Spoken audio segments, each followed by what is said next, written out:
Hai guys, selamat pagi. Welcome back to my YouTube channel. Pagi ini saya nggak bikin vlog, tapi kita baca Q&A, baca aja pertanyaan-pertanyaan kalian, terus kita bikin Q&A. Kalian bertanya, saya menjawab guys, karena memang banyak sekali pertanyaan dari teman-teman semua yang saya nggak sempet jawabin. Nah, saya akan jawab di video ini. Nah, yang punya pertanyaan disimak ya.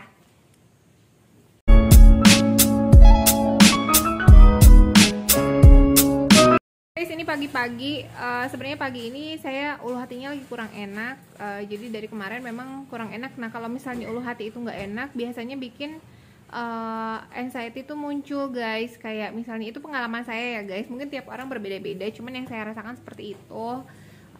Terus apa ya, banyak hal bisa dipakai, banyak cara bisa dipakai untuk menghandle semua anxiety itu. Tapi yang jelas sih, pada saat saya ngerasa anxiety, biasanya itu karena memang asam lambungnya naik gitu loh guys. Kita mulai aja pertanyaan-pertanyaannya. Ini pertanyaan pertama dari Mbak LS Nurmasari ya. Pertanyaannya, Mbak, dokter dulu di rumah sakit mana ya?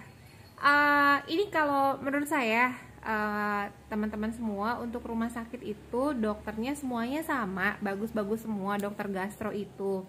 Cuman sembuh atau tidaknya tuh paling besar itu persentase terbesar dari diri kita gitu. Jadi kalau dokter memberikan obat terbaik tentunya untuk kita, cuman kalau misalnya kitanya nggak yakin akan sembuh, ya susah sembuh gitu.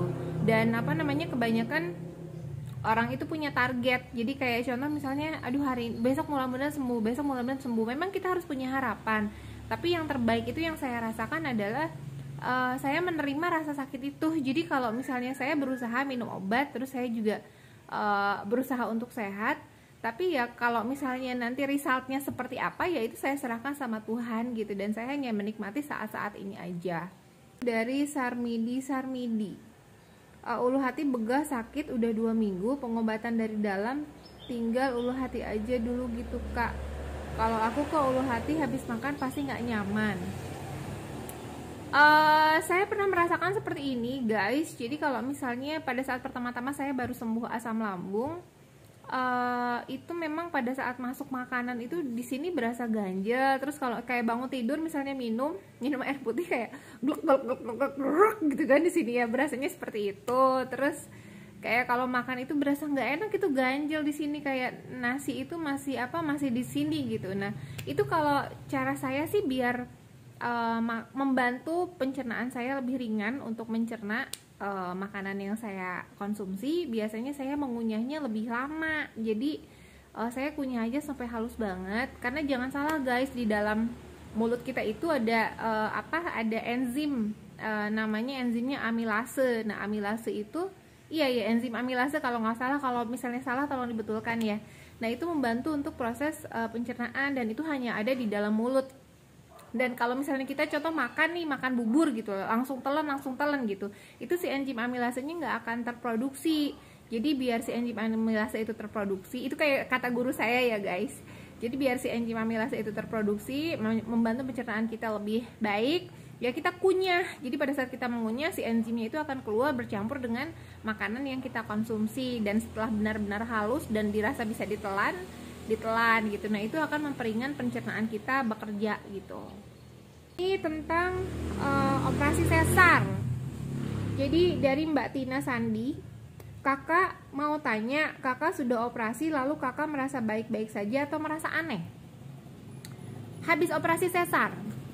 Operasi sesar yang pertama anak saya ngerasa baik-baik aja, hidup saya bahagia, saya belum anxiety. Saya muncul anxiety itu pada 2011. Itu setelah anak saya usianya berapa ya, Michelle 2007 ya, 4 tahun. Pada saat 4 tahun saya mulai anxiety. Itu anxiety bukan karena apa-apa, karena memang saya terlalu banyak bekerja, saya terlalu stres, saya stres, dan saya terlalu mencintai duniawi gitu. Jadi saya agak takut terus ada cerita bahwa tahun 2012 bakal ada kiamat. Di situ saya muncul anxiety dan beberapa kali gempa di gedung kantor tempat saya. itu bikin saya trauma gitu guys. Jadi sesar itu pas sesar yang kedua juga saya nggak ngerasakan efek apapun, nggak ada pada saat sesar yang kedua anak saya yang kecil itu, karena saya udah ngerasa bahwa saya udah sakit anxiety atau saya sakit asam lambung memang dari sebelum saya sesar anak yang kedua. Dan pada saat anak pertama pun saya sakitnya setelah 4 tahun anak saya lahir, jadi sepertinya nggak ada pengaruhnya gitu guys. Iya, dari Mbak Yuyun Saputri.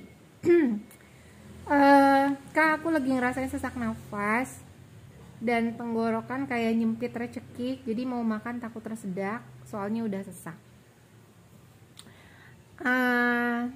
Saya merasakan itu. Jadi Mbak Yuyun, saya tuh sama kayak Mbak Yuyun dulu. Jadi waktu saya sakit asam lambung, jadi kalau tiap makan tuh kayak kecekek di tenggorokan, kayak ganjel, kecekek gitu.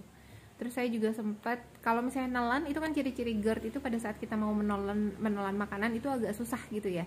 Nah itu salah satu ciri-cirinya gitu. Tapi saya memang sempat juga kayak Mbak Yuyun ngerasain yang takut nelan, takut makan, takutnya kesedak atau segala macem gitu. Tapi ya itu, kalau misalnya saya berpikir kalau saya nggak makan, ya saya butuh makan gitu, saya butuh makan, jadi saya caranya seperti itu yang tadi saya bilang, saya kunyah pelan-pelan, terus saya telan, dan saya yakinkan sama diri saya bahwa semua akan baik-baik saja, semua akan baik-baik saja. Itu afirmasi itu sangat menyembuhkan. Dari Suhanda, pertanyaannya, kakak bedanya sesak nafas karena lambung dan sesak nafas karena anxiety. Sesak nafas karena asam lambung yang saya rasakan itu dia dari ulu hati udah begah, terus naik ke tenggorokan kayak kecekek. Nafasnya pada saat narik nafas itu bukan sesak di dada, tapi sesaknya itu di sini gitu. Kalau sesak nafas karena anxiety, detak jantung berdebar kencang, tiba-tiba heart rate saya naik, terus saya juga sesaknya ya di sini.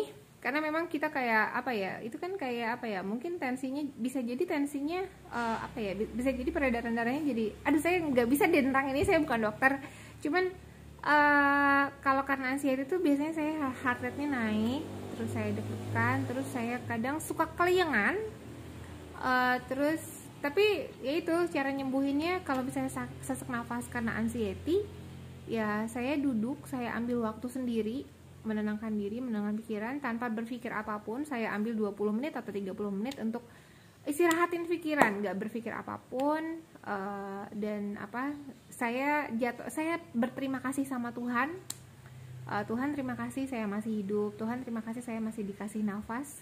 Atau kalau pagi-pagi munculnya anxiety-nya, saya bilang Tuhan terima kasih saya masih bisa bangun pagi ini, masih bisa melihat anak-anak, masih bisa melihat orang-orang yang saya sayangi gitu sih guys. Jadi pada saat kita muncul anxiety, balik lagi bersyukur sama apa yang Tuhan udah kasih sama kita gitu.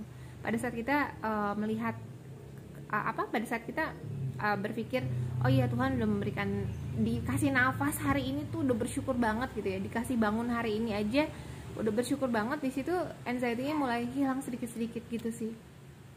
Itu yang saya rasain. Oke guys, kayaknya dicukupkan aja untuk Q&A-nya segini dulu. Nanti kalau ada waktu kita bikin Q&A lagi ya.